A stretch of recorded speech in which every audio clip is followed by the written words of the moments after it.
إن الحمد لله نحمده ونستعينه ونستغفره ونعوذ بالله من شرور أنفسنا ومن سيئات أعمالنا من يهده الله فلا مضل له ومن يضلل فلا هادي له وأشهد أن لا إله إلا الله وحده لا شريك له وأشهد أن محمدا عبده ورسوله أما بعد فإن خير الحديث كتاب الله وخير الهدي هدي محمد صلى الله عليه وسلم وشر الأمور محدثاتها وكل محدثة بدعة وكل بدعة ضلالة وكل ضلالة في النار. أعوذ بالله السميع العليم من الشيطان الرجيم. بسم الله الرحمن الرحيم. ولقد خلقنا الإنسان ونعلم ما توسوس به نفسه ونحن أقرب إليه من حبل الوريد إذ يتلقى المتلقيان عن اليمين وعن الشمال قعيد ما يلفظ من قول إلا لديه رقيب عتيد وجاءت سكرة الموت بالحق ذلك ما كنت منه تحيد ونفخ في الصور ذلك يوم الوعيد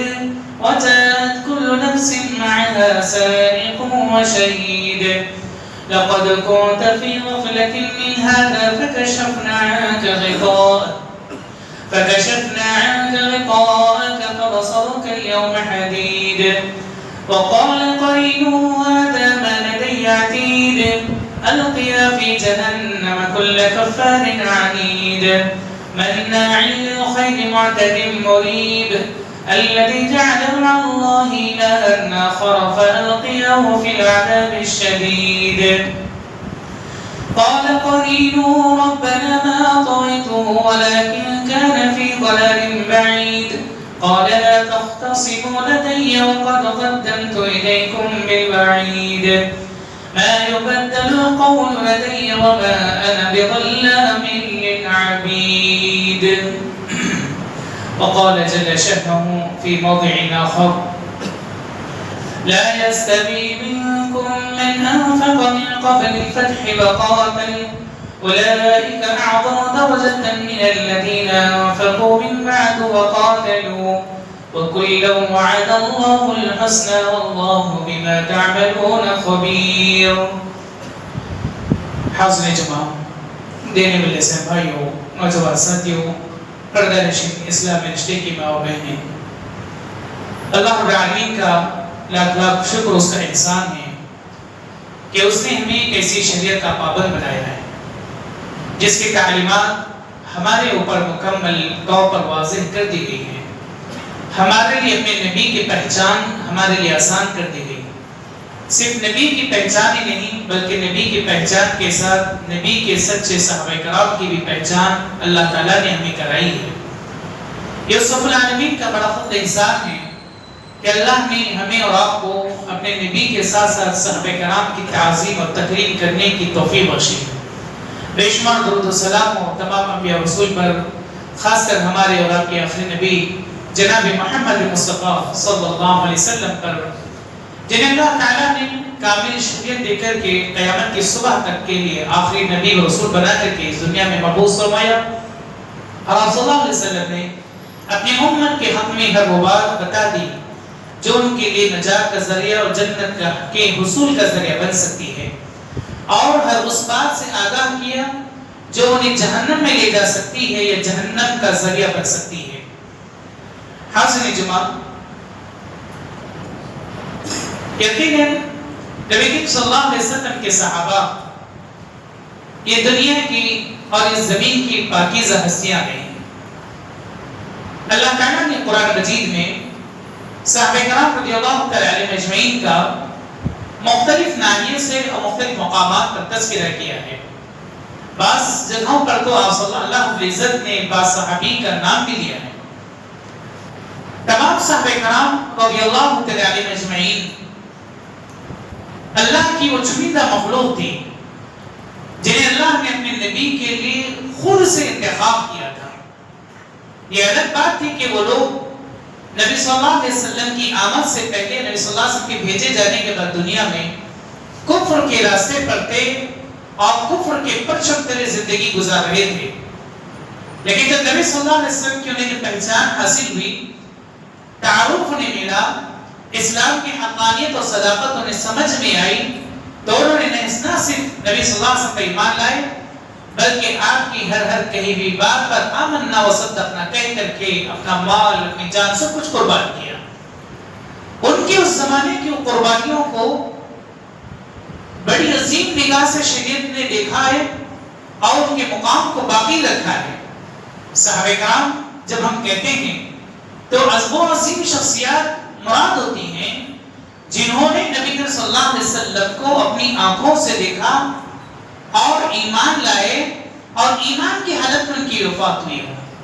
صحابی کی تعریف کے اندر اہل علم یہ 3 باتیں ذکر کرتے ہیں جو ثابت ہیں. اللہ کے رسول صلی اللہ علیہ وسلم کو اپنی آنکھوں سے دیکھا اور ان کے اوپر ایمان لے کر کے آئے، اور پھر نبی صلی اللہ علیہ وسلم کی زندگی میں آپ کی وفات کے بعد وہ بھی ایمان کی حالت میں وفات پائے. اس دائرے سے منافقین الگ ہو جاتے ہیں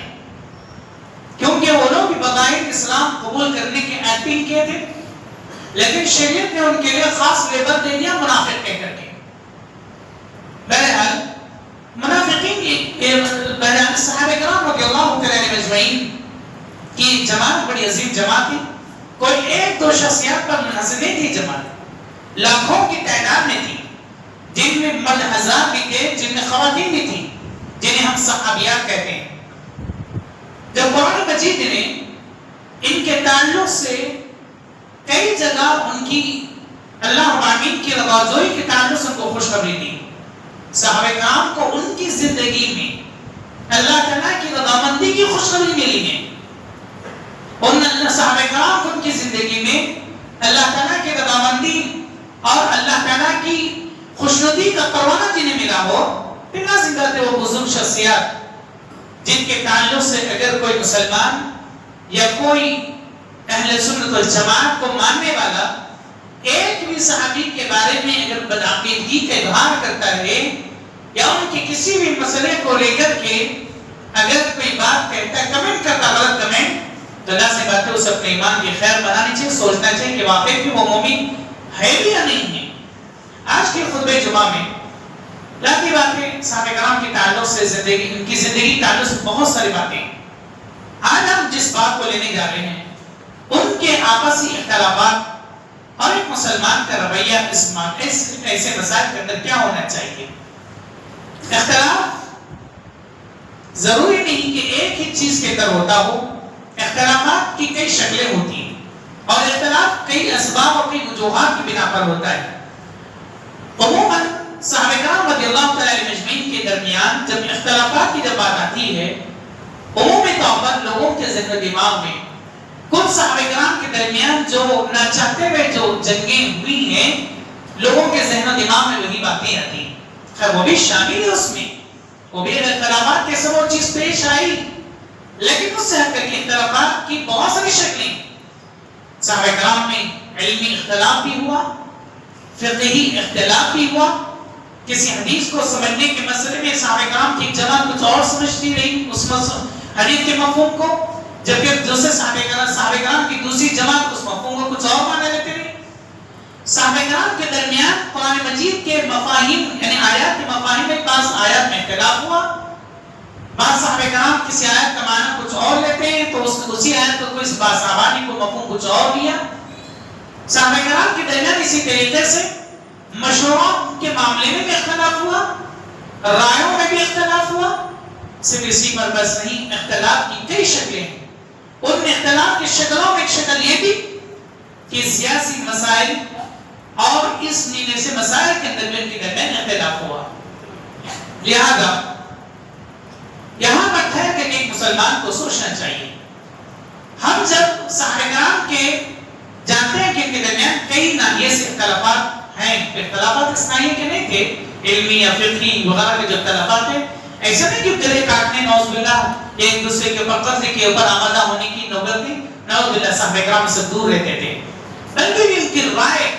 حدیث کے مفہوم میں آیت کی تشریح میں وہ جو سمجھا کرتے تھے نبی صلی اللہ علیہ وسلم کی دنیا سے جانے کے بعد کہیں کہیں ایسی چیزیں ہوئی کیونکہ نبی صلی اللہ علیہ وسلم کی موجودگی میں تو سوال ہی نہیں پیدا ہوتا ہے کہ صحابہ کرام نبی کے رہتے ہوئے کچھ آپس میں خود سے کسی مسئلے پر رائے یا کوئی اپنی طرف سے کوئی مفہوم اختیار کر لے، ان کے تعلق سے بات ہو ہی نہیں سکتی۔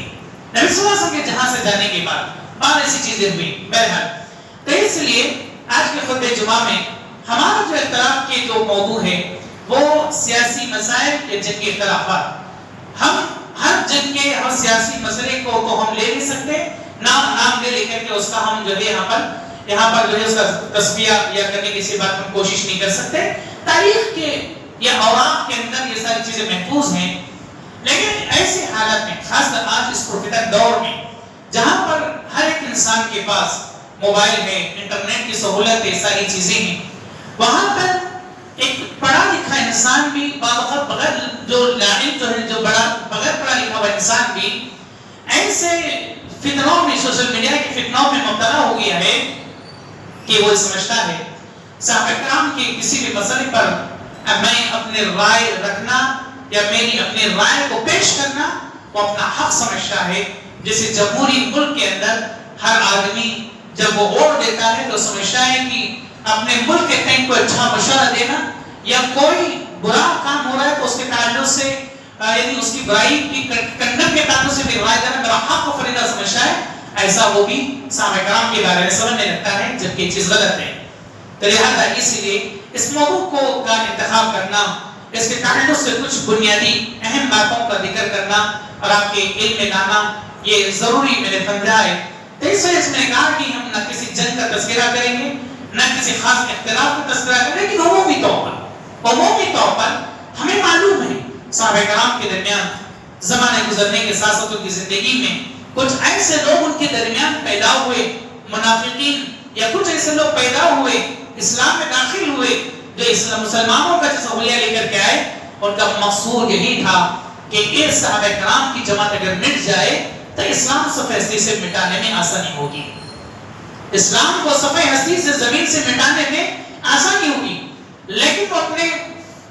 پلاننگ کے اندر پروپیگنڈوں کے اندر جو ضرور لگے رہے، لیکن اللہ رب العالمین قادر مطلق ہے، وہ ہر چیز پر اچھی بے قدرت اور اختیار رکھتا ہے۔ رب العالمین کا وعدہ ہے یریدون لیطفئوا نور اللہ بافواہہم، وہ وقت چاہتے ہیں اسلام کو اپنے پھونکوں سے مٹا دیں، اللہ کے نور کو اپنے پھونکوں سے مٹا دیں۔ اللہ نے کہا وَيَأْبَى اللَّهُ إِلَّا أَن يُتِمَّ نُورَهُ، اللہ تعالی ایسا کبھی ہونے نہیں دے گا،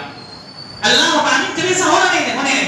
ہو سکتا ہے اس معاملے میں کچھ کہیں کچھ فائدہ مل جائے، کہیں کہ چھوٹی سی چونی جیسے کوئی کامیابی میں مل جائے، کسی نظر آئے ہے کوئی کرش کرے، لیکن مکمل طور پر چیز ممکن نہیں۔ اسی وجہ سے صحابہ کرام رضی اللہ تعالی عنہم اجمعین کے درمیان سیاسی اختلافات کے وجوہات کے جو اسباب ہیں، ایسے لوگوں کے اسلام میں داخل ہونے کے سبب یہ ساری چیزیں پیدا ہوئی۔ اللہ تعالیٰ نے قرآن مجید میں ارشاد فرمایا صحابہ کرام کی تعریف کرتے ہوئے،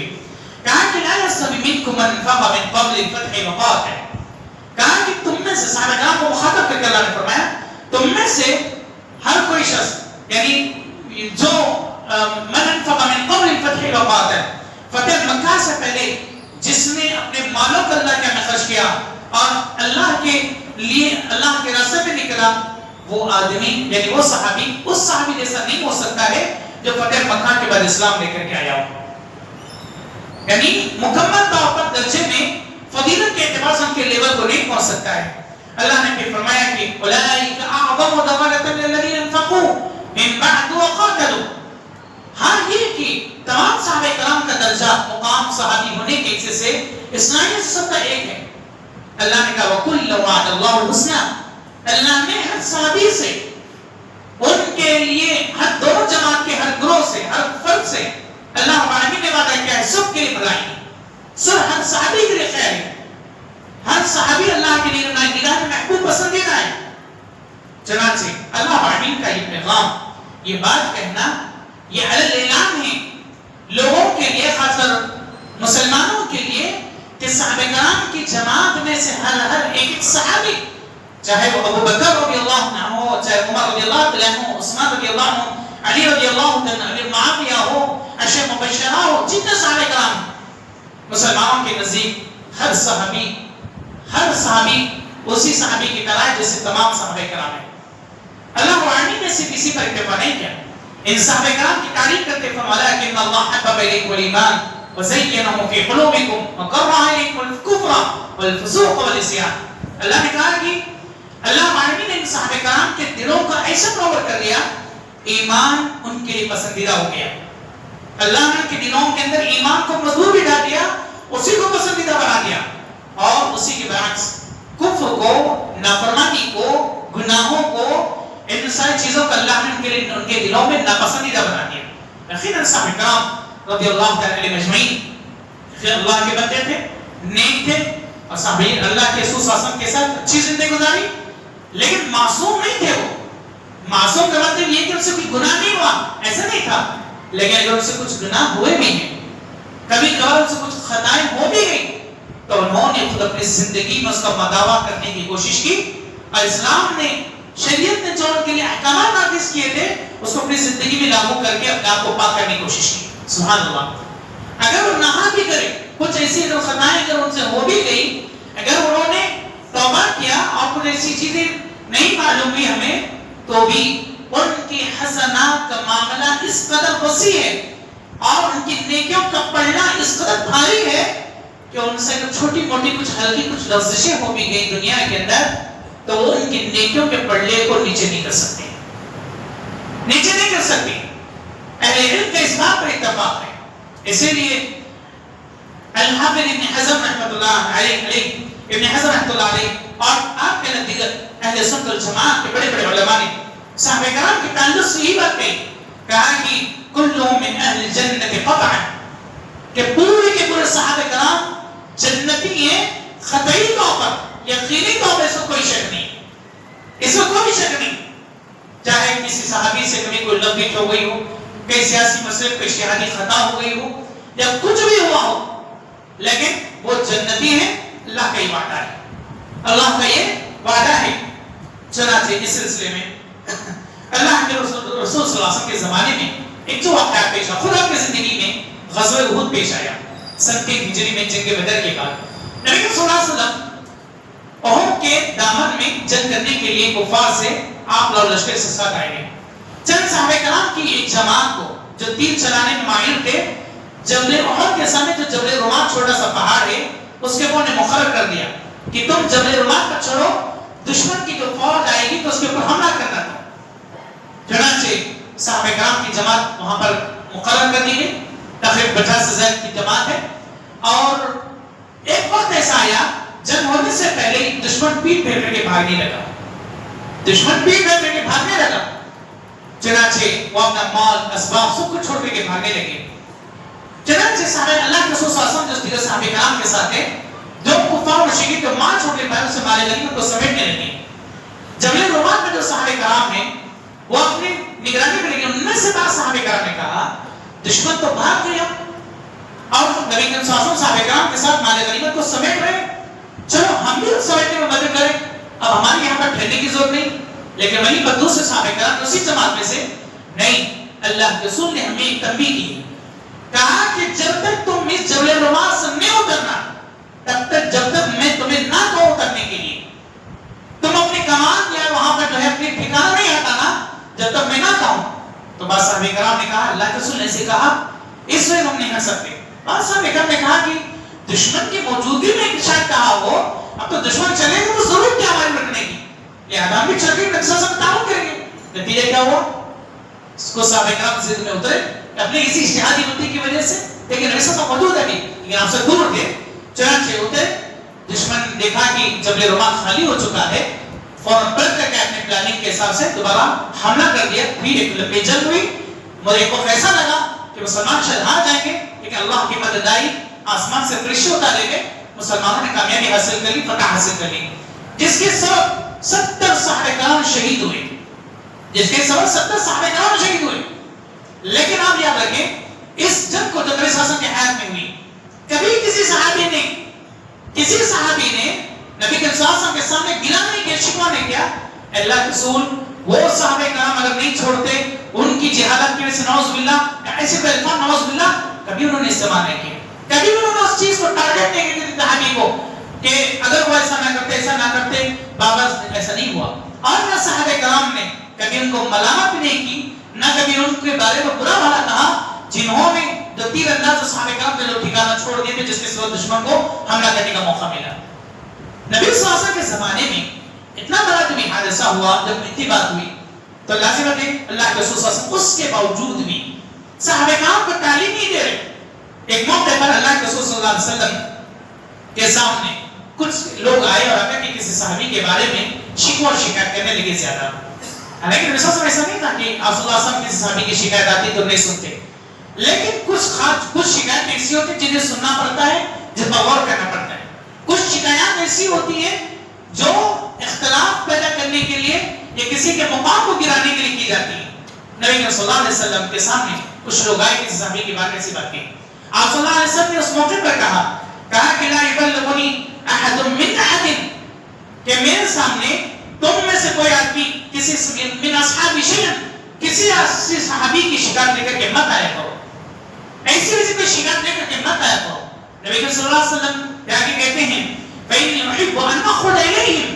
کیونکہ میں جب نکلتا ہوں تم سے ملاقات کے لیے تو میں چاہتا ہوں کہ میرا دل میرا سینہ تمہارے تعلق سے صاف ستھرا رہے، میرے دل میں تمہارے لیے ویسی محبت ہے جو بھی ہے. اور تم اگر ایسی شکایات چھوٹی چھوٹی چیزوں کو لے کر کے کرتے رہو گے تو تمہارا مقام بھی کیا میرے دل میں خود بھی اگر میرے کھٹاس میں پیدا نہ ہو جائے. نبی صلی اللہ علیہ وسلم اپنے بارے میں بات ذکر فرما لیں. ابو داؤد کی صحیح روایت ہے اللہ رسول صلی اللہ علیہ وسلم نے فرمایا، اسی لیے موقع پر نبی صلی اللہ علیہ وسلم نے فرمایا ڈرونی اصحابی، اے لوگوں میرے صحابہ کو درگزر کر دو. سبحان اللہ، میرے صحابہ کو درگزر کر دو. اگر کبھی کچھ ہو بھی گیا یا تم ہوتے ہوئے دیکھ رہے ہو اگر کوئی ایسی چیز ہے، یعنی نبی صلی اللہ علیہ وسلم کا کہنے مطلب یہ ہے کہ یہاں پر یہ دنیاوی معاملات میں یا دیگر اور آپسی تعلقات کے معاملات میں کہ کوئی کچھ اونچ نیچ ہو جاتی ہے جس سے تمہارے دل کو دکھ پہنچتا ہے، ایسی کوئی بات ہو جاتی ہے تم درگزر کر دیا کرو. تم اس کو شوشہ بنا کر کے تم لوگوں کے درمیان ایک دوسرے کو بدنام کرنے کی ایسی نبی کریم صلی اللہ علیہ وسلم صحابہ کرام کو تعلیم دینے کی بات کی. اور اسی تعلیم کو نبی کریم صلی اللہ علیہ وسلم کی دہاں سے جانے کے بعد بھی صحابہ کرام نے پکڑے رکھا اپنے درمیان، باقی رکھا اس کو. کتنے مواقع ایسے نہیں آئے جس وقت اگر صحابہ کرام نبی صلی اللہ علیہ وسلم کی تعلیم کو اگر سامنے نہیں رکھتے، ایک دو نہیں کئی جنگیں ہو جاتی ان منافقین کے سبب، ان لوگوں کے سبب جو صرف اسلام کا لبادہ اڑ کر کے مسلمان بن کر کے مسلمان کے درمیان فتنہ فساد کھڑا کرنے کے لیے داخل ہوئے تھے. لیکن اس کے باوجود بھی کچھ حادثات ہوئے، اس میں کوئی شک نہیں. اسی لیے عبداللہ بن عباس رضی اللہ تعالی عنہ فرماتے ہیں، عبداللہ بن عباس رضی اللہ تعالی عنہ برگزیدہ صحابی فرماتے ہیں ایسے لوگوں کو نصیحت کرتے ہوئے جو صحابہ کرام کے بعد چیزوں کو لے کر کے انہیں اچھال کر کے ان کے شان میں گستاخی کرنے کی جو کوشش کرتے ہیں، آپ فرماتے ہیں لا تسبوا اصحاب محمد صلی اللہ علیہ وسلم فإن اللہ عز وجل قد امر بالاستغفار لهم. اے لوگوں نبی صلی اللہ علیہ وسلم کے صحابہ کے تعلق سے تم کسی بھی قسم کی گستاخی مت کرو، کوئی بدکاری مت کرو، ان کے تعلق سے اپنے دل و دماغ میں غلط باتیں نہ پیدا کرو. کیوں؟ اس وجہ سے کہ اللہ نے صحابہ کرام کے تعلق سے جس بات کا ہمیں حکم دیا ہے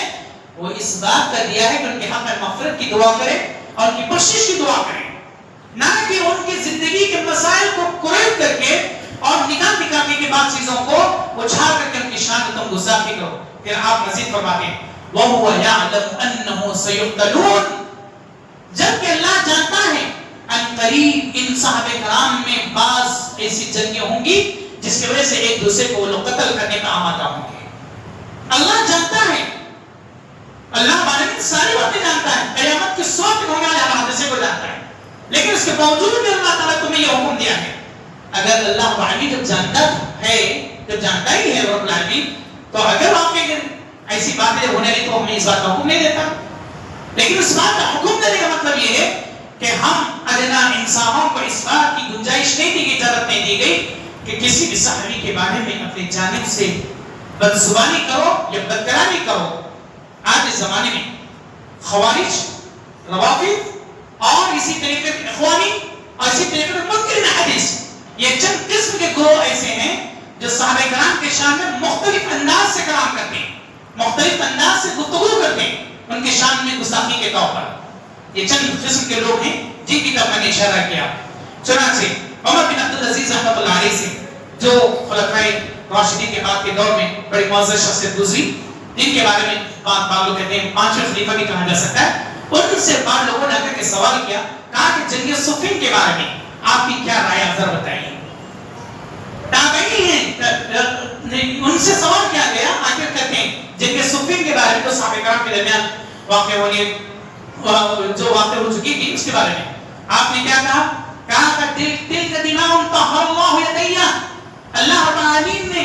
صحابہ کرام کے خون سے ہمارے ہاتھوں کو پاک کر دیا، محفوظ کر دیا۔ یعنی ہم محفوظ تھے اس وقت میں، ان جنگوں کے موقع پر ہم نہیں تھے، ہمارے خون سے ہاتھ پاک ہے ہمارے ان کے۔ فلا احب ان اخضب لسانی فی، میں اب اس بات پر بھی پسند نہیں کرتا ان کے شان میں کسی طریقے کی کوئی بد کلامی یا غلط بات کہہ کر کے اپنی زبان کو میں خراب کروں،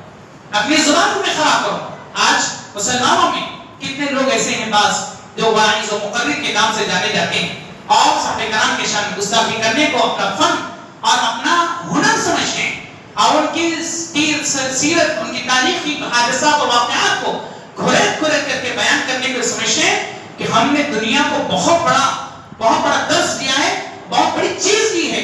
اور جبکہ ان چیزوں کیا علماء کو نہیں معلوم تھی، کیا مورخین کو نہیں معلوم تھی، سب چیزیں کتابوں میں محفوظ کر دی گئی اور ہر بات عام عوام کے سامنے نہیں لائی جاتی ہے، انہیں ہر چیز نہیں بتائی جاتی تاکہ وہ شبہوں کو شبہات میں نہ پڑے، کیونکہ عام عوام کے پاس اتنا علم نہیں ہوتا ہے کہ کس واقعے کو، کس حادثے کو، کس بات کو کس پیرا میں لے کر کے رکھا جائے۔ قرآن و سنت کی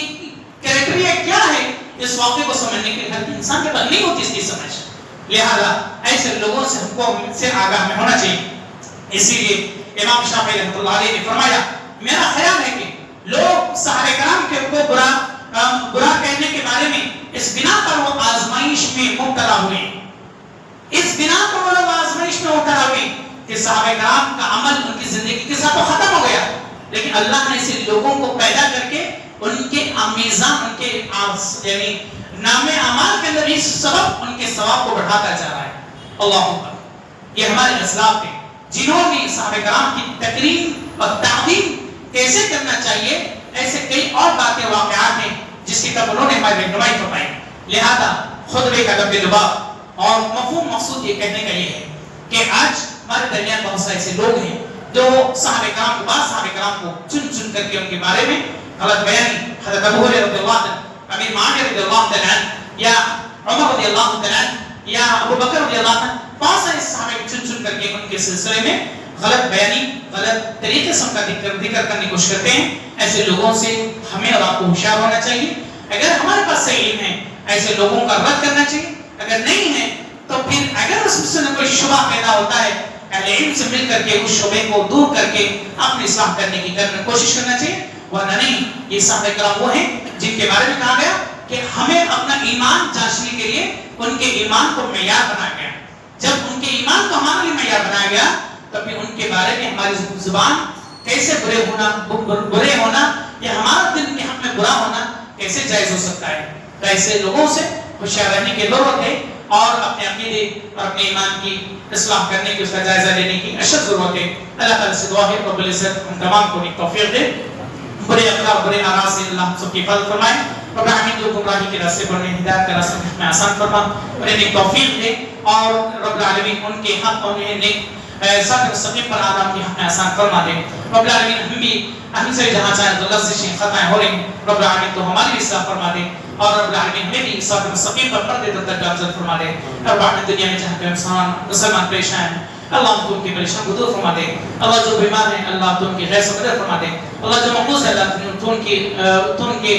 قرض کے رائے کے بندوبست فرما دے، اللہ جو بے روزگار ہیں اللہ تو ان کے لیے حق میں بہتر روزگار کا انتظام فرما دے، اللہ جن کے کاروبار ٹھپ پڑے ہیں اللہ اے رب العالمین ان کے حق میں خیر کا معاملہ فرما دے اور رب العالمین کی روزی روٹی پر عطا فرما دے، رب العالمین ہمارے لیے حرام راستوں کو بند فرما دے، حلال راستوں کو ہمارے لیے آسان فرما دے، اے رب العالمین بری راہوں پر چلنے سے ہماری حفاظت فرما دے، اللہ تو ہمیں ظالموں کے حوالے نہ فرما، اللہ تو ہمیں ظالموں کے حوالے نہ فرما، ہم پر تو ظالموں کو مسلط نہ فرما، اے رب العالمین اس ملک کو اپنا مان کا گہوارہ بنا دے، شریروں کے شر سے، شر پسندوں کے شر سے اللہ اس ملک کی حفاظت فرما دے، اے رب العالمین جو پروب میں گندے کیے گئے ہیں اللہ ان کے مکر و فریب کو نہیں پر لوٹا دے. اللہ مسلمانوں کو متحد متفق ہو کر جینے کی توفیق عنایت فرما دے. اللہ ہمارے مساجد مکاتب مدارس کی حفاظت فرما, علماء و دعاء کی حفاظت فرما, عام مسلمانوں کی حفاظت فرما. اللہ ہمارے مال جان عزت و آبرو کی حفاظت فرما, ہمارے ماں بہنوں کی عزت و آبرو کی حفاظت فرما, ان کے نقاب ان کے حجاب کی حفاظت فرما. اے رب العالمین کی پاک بازی ان کی حیا کی حفاظت فرما دے.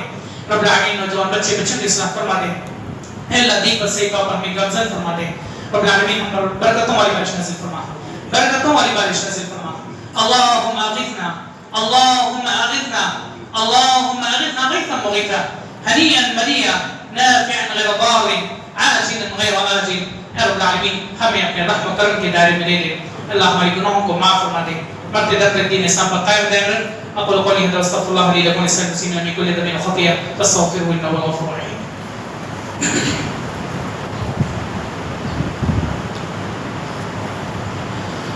إن الحمد لله نحمده ونستعينه ونستغفره ونعوذ بالله من شرور أنفسنا ومن سيئات أعمالنا. من يهده الله فلا مضل له ومن يضلل فلا هادي له, وأشهد أن لا إله إلا الله وحده لا شريك له, وأشهد أن محمدا عبده ورسوله. أما بعد فإن خير الحديث كتاب الله وخير الهدي هدي محمد صلى الله عليه وسلم, وشر الأمور محدثاتها وكل محدثة بدعة وكل بدعة ضلالة وكل ضلالة في النار. أعوذ بالله السميع العليم من الشيطان الرجيم. بسم الله الرحمن الرحيم. إن الله وملائكته يصلون على النبي يا أيها الذين آمنوا صلوا عليه وسلموا تسليما. اللهم صل على محمد وعلى آل محمد كما صليت على إبراهيم وعلى آل إبراهيم إنك حميد مجيد. اللهم بارك على محمد وعلى آل محمد كما باركت على إبراهيم وعلى آل إبراهيم إنك حميد مجيد. عباد الله رحمني ورحمكم الله, إن الله يأمر بالعدل والإحسان وإيتاء ذي القربى وينهى عن الفحشاء والمنكر والبغي يعظكم لعلكم تذكرون. واذكروا الله يذكركم وادعوه يستجب لكم ولذكر الله أكبر.